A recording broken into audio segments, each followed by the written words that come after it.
Ladies and gentlemen, please welcome to the stage Prime Minister of the Islamic Republic of Pakistan, His Excellency Imran Khan.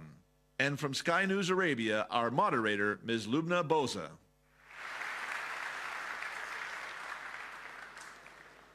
Good morning.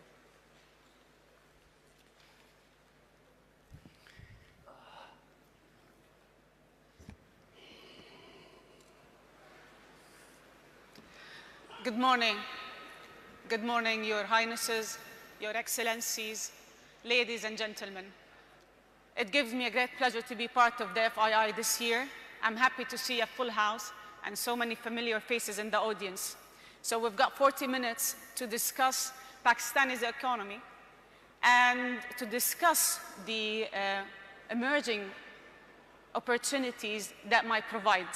So good morning and thank you for making the time.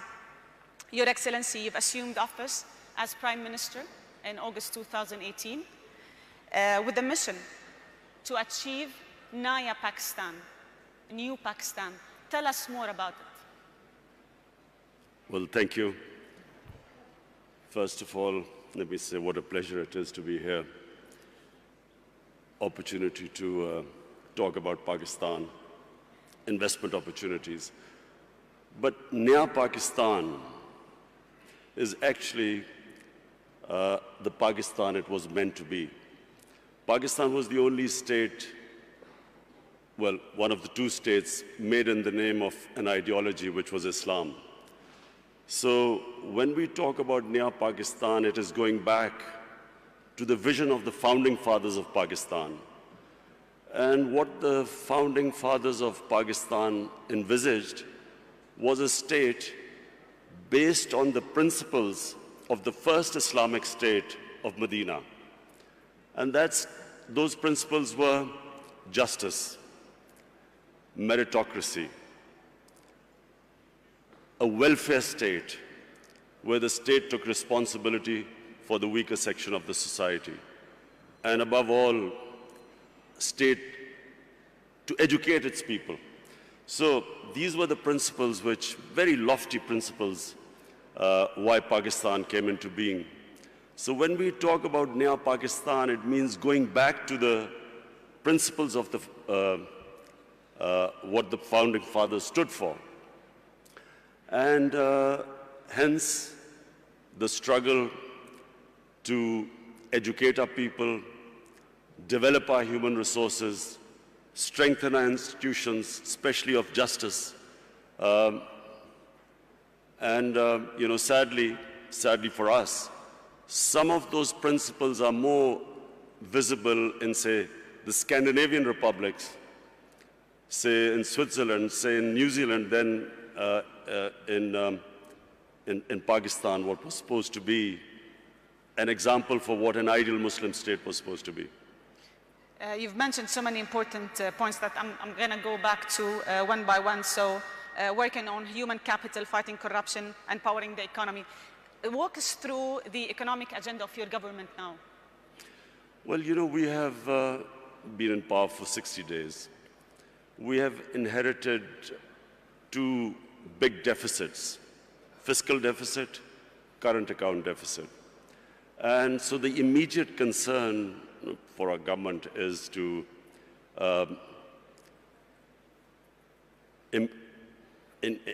increase our exports. We need to increase our exports because we have shortage of foreign reserves because of our current account deficit.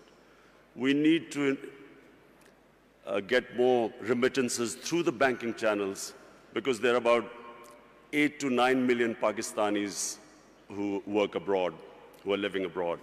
So we need to bolster our foreign exchange reserves, immediate improvement in exports, giving incentives to the exporters, getting Pakistanis to send remittances through the banking channels, because then we would have enough dollars. At the same time, clamping down on money laundering. It's a problem in most of the developing world where the money leaves the country through illegal channels. And then create the opportunities for investment. So these are the immediate measures we have been taking in these 2 months. And obviously, to get through this difficult period, we're looking for loans.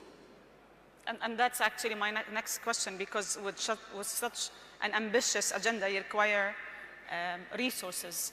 How does your government plan to overcome the existing financing gap? Are we talking about loans, IMF program? What are the options you have on the table? Well, whatever reforms we do today, the impact will be in maybe 3 months, 6 months, a year's time. So right now we need to have loans to go through this difficult period of repaying or servicing our debts for our imports. So we are talking to both IMF, and also we are talking to friendly governments that we could go through this difficult period to get loans. So you might be applying for another IMF program? Yes, we're talking to the IMF. What we are hoping is that we can do a bit of both, get some loans from friendly governments, at the same time get a loan from the IMF. And so to go through this period, which we feel we have a tough period for the next 3 to 6 months. I'm going to go back to the point you mentioned in your first answer. So during your victory speech, your main point was fighting corruption in Pakistan and powering the economy. How is your government aiming to ensure transparency so you can revive the investors' confidence in Pakistan and investing in Pakistan? Firstly, Lubna, you must understand that corruption is what makes a country poor. Corruption is the main difference between the developed world and the developing world.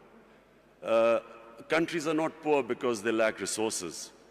For instance, Congo has so many resources. It's one of the most resource-rich area in the world, as opposed to Switzerland, which comparatively hardly has any resources. The difference is that what corruption does is, it does two things. One, it destroys state institutions. When the ruling elite is corrupt, it can only make money by destroying all those institutions that are check and balance in the way of corruption. And secondly, corruption diverts money from human development to mega projects which give mega kickbacks, which leave a country indebted. So Switzerland is one of the most prosperous countries in the world because it has very good governance. It has strong state institutions, and it uses the money to develop its human resources. So in Pakistan, the challenge is, how do we strengthen our institutions enough to make it impossible for people to be corrupt, or corruption at a level which is manageable? And secondly, divert the resources to develop our human resources. This is the challenge of Pakistan. So what we've been trying to do since we've been 60 days in power is to strengthen the state institutions, develop meritocracy. The reasons why state institutions get destroyed is because cronies have been put in key positions, who then, once there is no meritocracy in a state institution, and there's no rule of law, the state institutions do not prevent anyone from stealing money from the country. So this has been the main agenda of our party. And then secondly, to prioritize institutions that will help the exporters. So hence, we have made all the laws at the moment to help our exporters. Unemployment also is a main concern for you. You've been very concerned about youth unemployment, training youth to be able to find jobs and creating jobs. Tell us more about the agenda in that particular field. Pakistan has 100 million people below the age of 35. Yes. Now, in one way, that's a huge opportunity. But secondly, it is a big pressure on the government to find employment for this young population. We have embarked on a very ambitious program. Pakistan has 10 million shortage of houses. So we have embarked on this program that in the first 5 years, we will build 5 million houses. And so hence creating all the conditions, removing all the red tape that comes into the housing sector. Also, of course, trying to attract foreign investment for this housing. At the same time, apart from the housing, what we are trying to do is create the enabling environment for investment. One of Pakistan's strengths are the overseas Pakistanis. We have, as I said before, 8 to 9 million Pakistanis working abroad. We have, if we create the enabling environment, we will then be able to attract their investment. If you see the growth of China and India, one of the biggest, the first people who invested were the overseas Indians and overseas Chinese who came back. So we have this big resource lying outside Pakistan. Our main effort is to create the enabling environment, make it easy to do business, the ease of doing business, bringing down the cost of doing business, and attracting this investment. Speaking of China, you've always spoke about how good China is in bringing 700 million people out of poverty. And I think the China-Pakistan Economic Corridor, or what you call CPEC, is being debated a lot lately. I would like to understand more about it from a Pakistan angle. First of all, let me just say two things about China, which for Pakistanis is very attractive. One is that China is the only country in human history which brought out 700 million people out of poverty in 30 years. Secondly, China has, in the last 5-6 years, really clamped down on corruption. In the last 4 years, I think they convicted about 415 government ministers in corruption cases.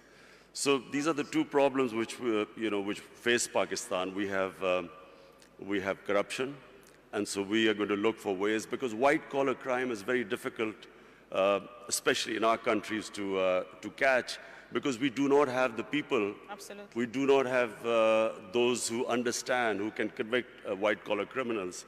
So we are going to get help from China. And secondly, all the ways, the way they have brought this huge amount of humanity out of poverty. So poverty alleviation is the second thing which we learn from China, and I'm going there next month. So we hope to, we've already asked the Chinese government to help us in these two areas. CPEC is a great opportunity for Pakistan. CPEC connects us to China, which is one of the biggest markets. Because of CPEC, we are developing Gwadar, which is, after Singapore, the second deepest port. And because of CPEC, we are developing these special economic zones where we will invite investments from all over. So hence, provided we get our governance structure right, CPEC is a great opportunity for Pakistan. And actually, that leads to my second question, that this whole collaboration with China, how can it help Pakistan bring more international investors? Well, simply because China, A, is a huge market.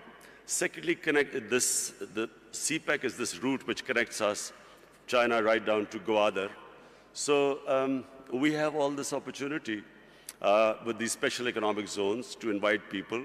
It gives a great opportunity for investment. And remember Pakistan's strategic position. It is sitting next to two of the biggest markets, India on one side, China there, and then, of course, inshallah, when peace returns to Afghanistan, then we have this all the way to Central Asia. So Pakistan is strategically probably one of those countries blessed. It is placed in one of the great positions in the geography of the world. And actually, I would like to comment on this point, but because rightly so, like Pakistan is very well placed to connect Central Asia, Middle East, China, and the Western markets. Do you have a plan to leverage on that natural advantage? The plan is to create the enabling environment in Pakistan so that we can attract investors. Not just foreign investors, not just overseas Pakistani investors, even our own investors who, unfortunately, because of our poor governance system, were not really investing in Pakistan. we didn't even give them enough incentives, and I'm talking about Pakistani investors. So we are restructuring our duty structure, our tax incentives, we are restructuring everything so to incentivize people to invest. What are the sectors that you think investors would be more interested in Pakistan? Minerals. There are vast amount of mineral wealth lying in Pakistan. Coal, we have one of the biggest coal reserves in the world. We have copper reserves, one of the biggest copper reserves. Zinc. We have a lot of areas of gas which have not been explored at all. But then we have tourism. You see, Pakistan is one of the most diverse countries in the world. Pakistan starts with alpine in the north. We have alpine climate. And then from the highest, which is the second highest mountain in the world, which is K2, we go on to the sea. We have 12 climatic zones on the way. So we have, tourism has exploded in Pakistan. Our infrastructure cannot cope with the tourists. So that's one of the biggest opportunities to invest in our country. And then we have three types of tourism. We have religious tourism. North of Pakistan was the center of the Buddhist civilization. We have the oldest civilization in the world, which is the Indus Valley civilization in Mohenjo-daro. Peshawar is one of the oldest living cities in the world, 2,500 years old. Lahore, also one of the ancient cities. So Pakistan is a diverse country. It's unfortunately because of the war on terror, last 13, 14 years, we had this turmoil where tourism disappeared. But in the last 2 years, we have all records of tourism have been broken in our country. So that's a great area to invest. So you've mentioned 2 points, tourism and energy. You've spoken enough about tourism and what should happen and how the investment should be. But on housing is also, of course, 5 million houses we are building. That's another area we're expecting investment from abroad. Let me talk about energy, because I think finding a sustainable fuel and gas supply by investing in Pakistan's own production is vital for your economy. What's your plan to reducing energy dependency and really inviting international investors and local investors to invest in that particular field? You see, we have hardly had any investment in our mineral resources. And one of the reasons, as I said again, in the last 15 years, was this war on terror, where we became the center of terrorism, suicide attacks, and so investors would not come to Pakistan. Then we had last 10 years very poor governance, corruption. We did not give enough incentives for investors to come to our country. Now, thanks to our security forces, our intelligence agencies, Pakistan has controlled terrorism. It's within Pakistan now, we have really clamped down on terrorism. It's very secure. We still have problems, terrorism coming from Afghanistan, but that's why we are hoping that these peace talks, hopefully peace talks between Taliban and the Americans, we hope that once Afghanistan settles, then not only will there be no terrorism within Pakistan, but then we have this access all the way to Central Asia. So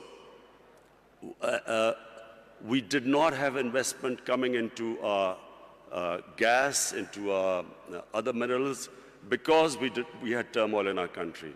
Now with peace and stability, we have people coming in. We have some of the big giants in the energy sector now showing interest. In fact, in December, I think Exxon is coming in Pakistan. They're coming back to Pakistan. And also we want to give incentives for the people in the investors in the energy sector to come and invest in our country. Your Excellency, from here, from the FII, what message do you want to give the world about Pakistan? The message is that Pakistan is a country with great potential. In the 60s, Pakistan was growing faster than almost any country in Asia, and that's because we had the best governance system. We unfortunately lost our way. In the 80s, we ended up in what was the Afghan Jihad. We then had remnants of the Afghan Jihad throughout the 90s. 9/11, post 9/11, we suffered from terrorism. And then our governance system also, unfortunately, did not enable us to attract investment. Now, Pakistan, in my opinion, is ready. I repeat, the biggest resource in Pakistan are the 100 million Pakistanis below the age of 35. It's a huge potential in the country. We have a diverse, mineral-rich country, one of the most fertile lands in the Indus Valley Basin. So today, the country stands where it is probably right now is the best time for investors to come to our country. Thank you very much. I'm going to open the floor now for some questions. We've got around 10 minutes. So if you have any questions, please just mention your name and your institution. We've got some mics.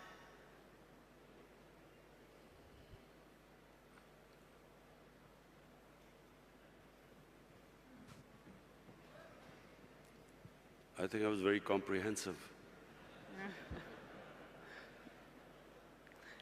We've got so many questions. Can we just pass the mics, please?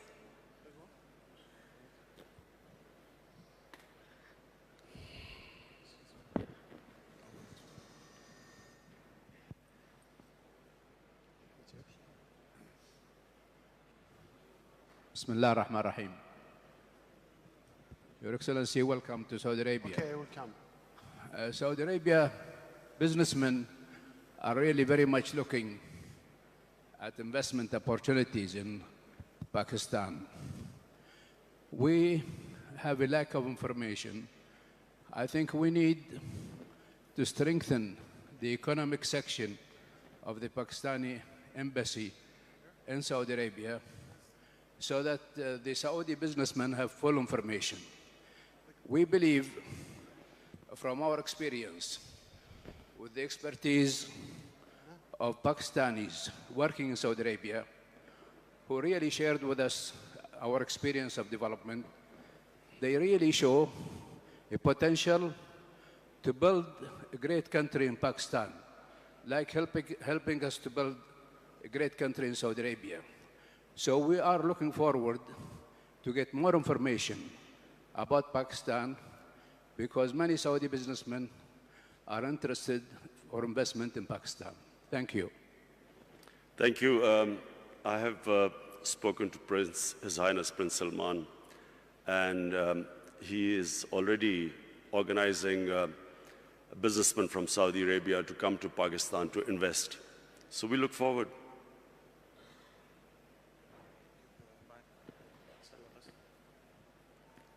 Okay. I'll take 2 more questions.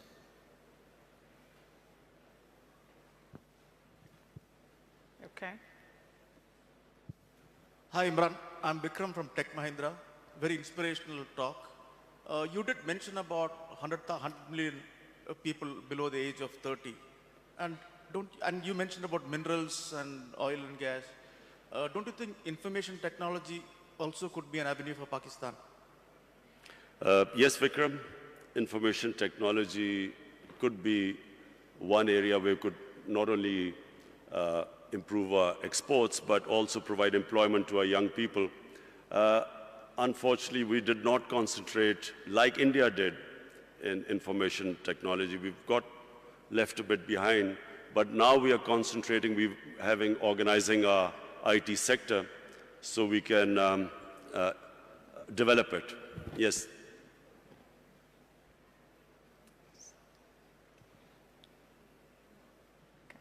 Assalamu alaikum, Khan Saab. My name is Kashif Khan. I'm a private equity and investor from the Middle East. My question to you is, a lot of investors have invested previously in the past into Pakistan economy. The biggest challenge they have is exiting out of those investments. How this government will facilitate the previous investors to exit, which will give more confidence to the future investors? Well, Kashif, I have my team here. Our chairman of Board of Investment is here, our finance minister, our commerce minister. The whole idea is, in Pakistan right now, is how to make it easier for people to invest, the ease of doing business. We are already working on it, trying to remove all impediments. In fact, we are now about to develop a one-window operation for investors, that anyone who wants to invest in Pakistan, he will just be able to contact one point where they can contact, and any problems they are having, we will remove. So we are now determined that the only way the country can go forward and we can provide employment to this young population is by helping the investors. And you will find things improving by the day. So we will have one more question before we wrap up. Heather Henyan from Mindshift Capital. Hello. Assalamu alaikum, Your Excellency. Welcome to Riyadh. Pakistan is one of the largest importers of oil, and Saudi being one of the largest exporters. So can you maybe shed light on the possibilities of potential cooperation in oil refineries or downstream opportunities in manufacturing in Pakistan? Well, we are already talking to Saudi investors for an oil refinery to be built in Pakistan. In fact, we need 2 oil refineries in Pakistan bearing the amount of demand. So yes, the answer is yes, we are talking to Saudi Arabia. We have already met Saudi investors who just came over to Pakistan. And there is cooperation, and there's going to be increasing cooperation between Saudi Arabia and Pakistan. So we have one more question. Okay. Sorry, over here. Heather Henyan from Mindshift Capital. Just to ask about the gender strategy for Pakistan. We know that women have played a very strong role in microfinance, in the business of Pakistan, and in the formal economy of Pakistan. Can you talk more about the role that you see for women going forward as entrepreneurs and their role in the business sector? Thank you. The most important thing at the moment for our government is to ensure that we raise a female literacy in our country. Unfortunately, in literacy, we have got left behind in the subcontinent, but specifically female literacy. So you can only empower women, really, if you educate them. So in the 5 years when we were in power in Khyber Pakhtunkhwa, the province our government was in power, we decided that every 100 new colleges to be built in Khyber Pakhtunkhwa, 70 would be for women. Similarly, in primary, all primary education schools which we were going to open, out of 100, 70 would be for women. So that's number one. Secondly, we have this housing project which we've started. We are, at the bottom tier, we are doing microfinance for the poorest of the poor. This is affordable housing. And for the poorest of the poor, we are introducing microfinance. And there also we are involving women, because we find that they are always in microfinance, they always pay back the loans much better than the ratio which men pay back. But apart from that, we're trying to do something which sadly hasn't happened in Pakistan. Women do not get their inheritance rights, which is mentioned in the Sharia. In Pakistan, in rural areas, women don't get their rights. So also financially empower them by ensuring that they get their inheritance rights. So we've got another question, please. Mr. President, this has been Hindi from Dubai, UAE. You have a great neighbor next to you, which is India, and they have great potentials to be a great partners with you.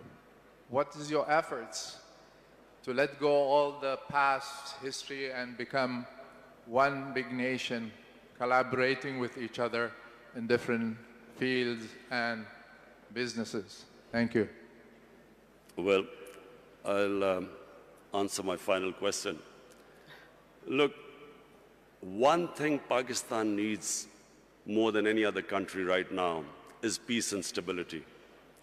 The last decade or more, specifically after 9/11, has been of the greatest turmoil to our country.